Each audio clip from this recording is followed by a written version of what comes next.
Taas kamay yung mga mahilig manood ng K-dramas tulad ko.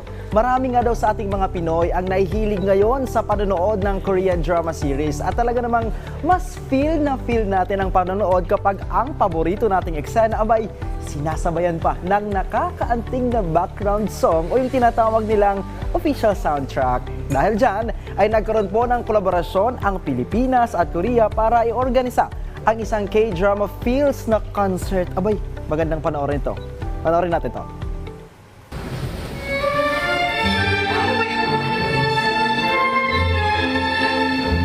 Nakakakilig naman talaga kung ang sweet na eksena ay sinabayan ng pangmalakasan na official soundtrack na madalas tumatatak sa puso ng mga K-drama fans.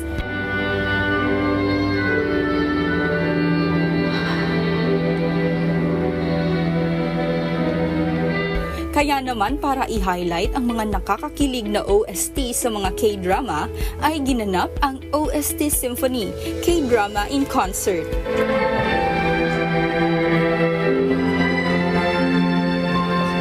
This K-drama OST is proudly presented by Korean Cultural Center cooperating with NCCA and CCP.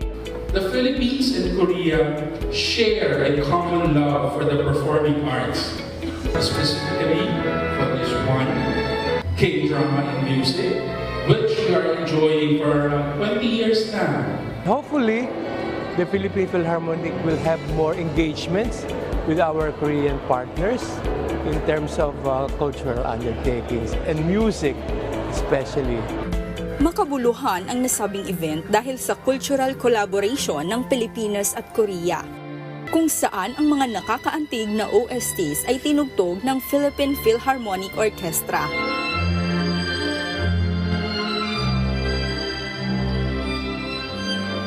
At may performance din ng Philippine artists na sina Julian San Jose at Zephanie Di Maranan.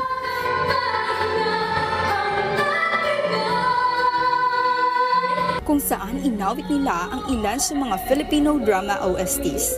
Hindi rin papahuli ang Korean artist na si Gaho, kung saan inawit nito ang OSTs ng ilan sa mga kilalang K-drama series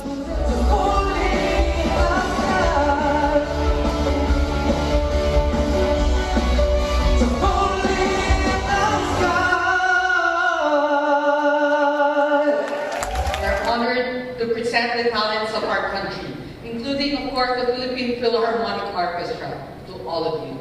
Our mission is also to nurture the broadest public in art appreciation, K-dramas, K-pop, and Korean music are well loved in the Philippines. And thanks to the Korean Cultural Center of the Philippines, I'd like to add that in Korea, the month of June is the time to remember the Korean War. And in this context, our patriots and veterans, Koreans have not forgotten the noble sacrifice and contribution of the Filipino soldiers during the Korean War. Ang nasabing pagtatanghal ay isa lamang sa mga proyekto ng Korean Cultural Center in the Philippines, kaugnay sa selebrasyon ng 75th diplomatic relation ng Korea at ng Pilipinas.